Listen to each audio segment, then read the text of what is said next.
Winston, can you believe it? We've got 1,000 subscribers. Ready to go run some trains? Let's go run some trains, buddy.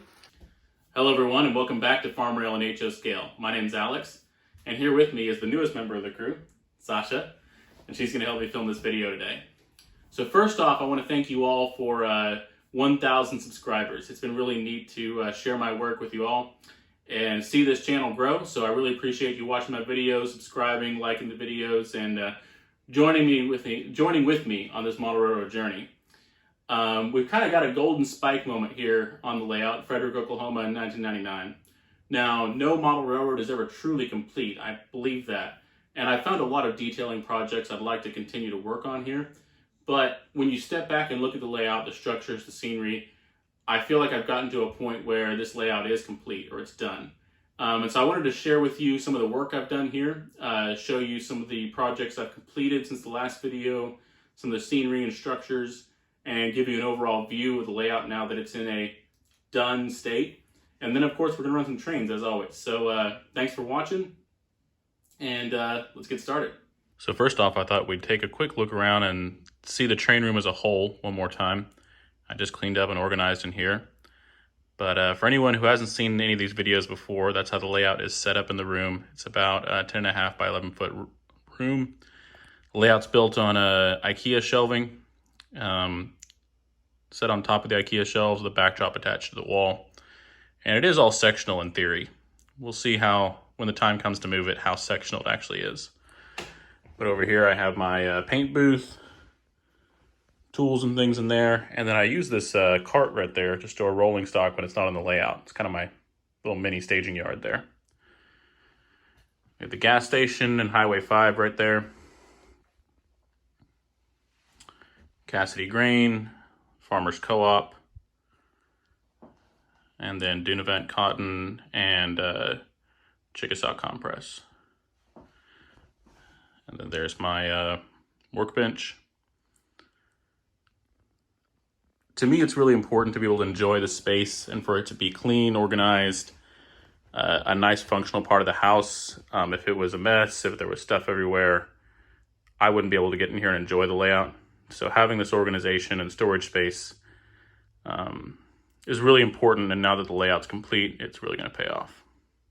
So starting on the left end or north side of the layout, I finally got the grade crossing signs here and everywhere else in the layout from Small Scale Innovative, a great company. They have a great product. That really completes that scene. I moved the gas station sign a little bit.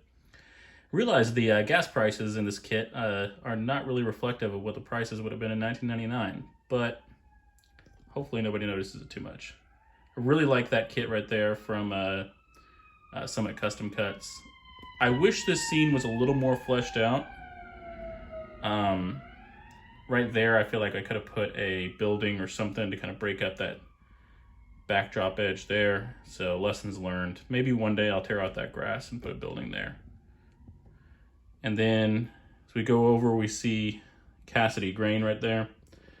And I started adding some different signs, like a no clearance sign over there. And added some brush there to the left of that warehouse just to kind of break up that monotony. So I completed the Farmers Co-op elevator. It's a kit bash of a couple Walthers kits. It's not 100% of what the Farmers Co-op looks like there, but it's generally the same layout. It is perpendicular to the tracks rather than parallel like a lot of grain elevators. So I was able to replicate that.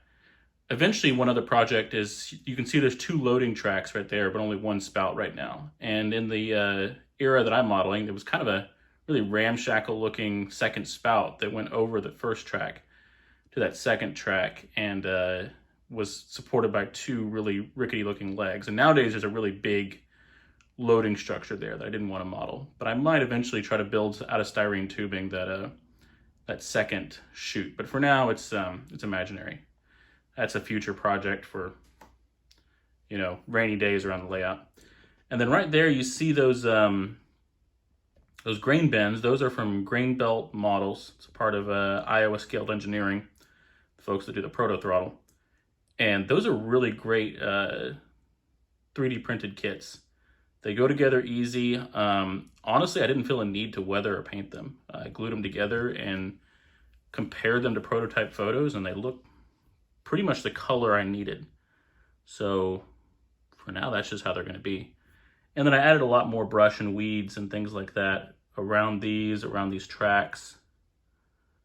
You can see Cassidy grain over there. Kind of gives you a nice view of that piping that connects the two elevators at Cassidy grain. But I think that completes that street right there with the railroad crossing sign. If you really look at it, it says 2 tracks, not 4 tracks. So I need to get a sign that says 4 tracks, but in the meantime, I figured it's better to have a sign there than no sign at all, so it's a placeholder. Not too many changes here to the fertilizer plant at the Farmers Co-op. I did add that no clearance sign right there, so as you're shoving cars to the elevator, lets the conductor know he's got to get off and walk the rest of that and not ride the shove. And I also got around to connecting the auger to the dump pit there for fertilizer and whatnot. So nice little industry. Over here, as you can see, I kind of just went and added brush and things like that to some of the backdrop edges, and that really kind of helped break it up. It was a little too flat, a little too monotonous. I would like to add a horizon to the backdrop, or maybe even a photo horizon to the backdrop. I don't know if that's going to happen, and just the time I have with this layout, and by the time I get to do that, whether we'll move or not, whether the layout will come with us or not. So right now I'm enjoying it as it is, but looking at possibly adding some really thin horizon strips from photos to try to break up that backdrop line there. And this scene over here, even though it's not really the focal point of Frederick, is really the scene that I feel most proud of, and has, I think, gotten the most attention and work just because it's really fun to play with all the weeds and brush and details.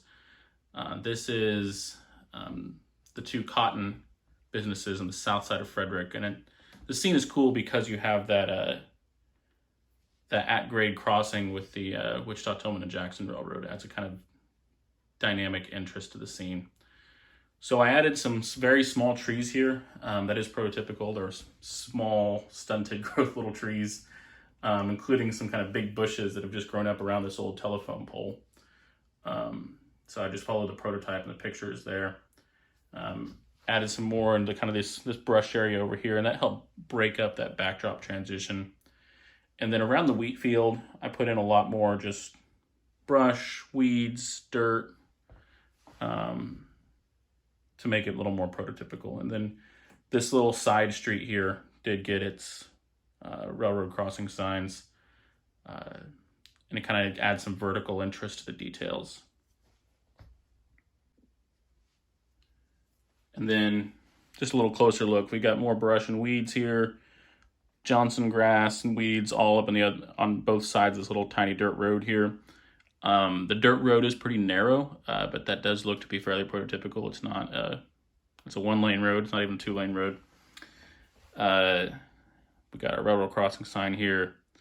Kind of try to blend the edge of the weeds and the fence and the wheat field all together a little better. So I'm really happy with how this scene turned out. The only thing I wish is, hindsight being 2020, I wish I'd incorporated some kind of backdrop over here where the layout dead ends into the wall,